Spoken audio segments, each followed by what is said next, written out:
বাংলাদেশের শিল্পের কথা বলবে।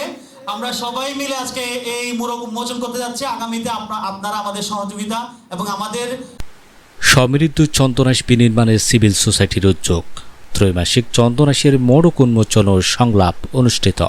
চন্দনাশের টেকসই উন্নয়ন নিশ্চিতকরণ এবং নাগরিক অধিকার আদায়ের অঙ্গীকার নিয়ে বর্ণাঢ্য আয়োজনে অনুষ্ঠিত হল ত্রৈমাসিক চন্দনাশের মোড়ক উন্মোচন ও ত্রৈমাসিক সংলাপ।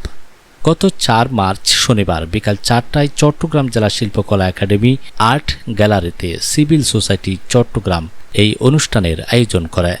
ইঞ্জিনিয়ার আরিফ মাহমুদের সভাপতিত্বে অনুষ্ঠিত এই আয়োজনে চন্দনাশের বর্তমান প্রেক্ষাপট, সম্ভাবনা ও সংকট নিয়ে প্রাণবন্ত আলোচনা হয়। প্রায় অর্থ বছরে ২০ থেকে ২২ কোটি টাকা কৃষি বরাদ্দ থাকে একটা উপজেলায়। আমাদের উপজেলায় কত কোটি টাকা খরচ হয়? এই ২২ কোটি টাকা দিয়ে যদি আমরা ২২ জন উদ্যোক্তা তৈরি করতে পারি, ওই ২২ জন পরবর্তীতে ১০০ জন তৈরি করবে, তাহলে আমাদের এই প্রোডাক্টিভিটিটা বেড়ে যাবে। তো এগুলো আমরা কাজে লাগাতে পারতেছি না। ত্রৈমাসিক চন্দনাশের সম্পাদক জমির উদ্দিন ও মুখপাত্র তানভীর আহমেদ সিদ্দিকের যৌথ সঞ্চালনায় বক্তারা উপজেলার সামগ্রিক উন্নয়নের একটি রূপরেখা তুলে ধরেন। আমিও চন্দনাশের, আপনারাও চন্দনাশের। আমরা যদি চন্দনাশের জন্য কিছু করতে পারি, সেটা হচ্ছে আমাদের জন্য সৌভাগ্যের। বিশেষ করে যারা ইয়াং জেনারেশন, আমার বয়স এখন ৭৩, আমার দ্বারা কোনো কিছু সম্ভব হবে বলে আমি মনে করি না। তারপরও আমি চেষ্টা করি সব জায়গায় যেতে। যে সমাজ যতক্ষণ পর্যন্ত একত্রীভূত করা যায়নি, কোনো জাতি উন্নত হতে পারে না। সমস্যা মানে কোনো সমস্যা নয় আমাদের দেশে। যদি উদ্যোগ নিয়ে কোনো কাজ করতে যায়, যদি পারি, জানি, তাহলে অবশ্যই এটা করা কোনো ব্যাপার না। এই যে চন্দনেশের একটা যে জায়গা থেকে চন্দনেশ নামের উৎপত্তি হয়েছিল, সেখানে গিয়েছিলাম। এখানে আপনার ঝাউ গাছের একটা রোড আছে সেখানে। তো দুইটা পয়েন্টে আমি স্পেশালি একটু ফোকাস করব। সেটা হচ্ছে one pen one book can change the world. এখানে যারা আছেন অধিকাংশ অনেক ভালো লিখেন এবং সমাজের খুব গভীর ক্ষতগুলো উঠাই আনেন এবং গভীর বিশ্লেষণগুলো তাদের কলমের মাধ্যমে আমরা দেখি।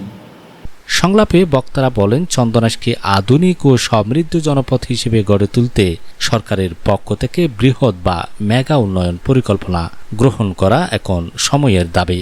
বিশেষ করে কৃষি সম্প্রসারণ ও কারিগরি প্রশিক্ষণের মাধ্যমে স্থানীয় জনশক্তির দক্ষতা বৃদ্ধি করতে পারলে এই অঞ্চলের মানুষের অর্থনৈতিক ভাগ্য দ্রুত পরিবর্তন হবে।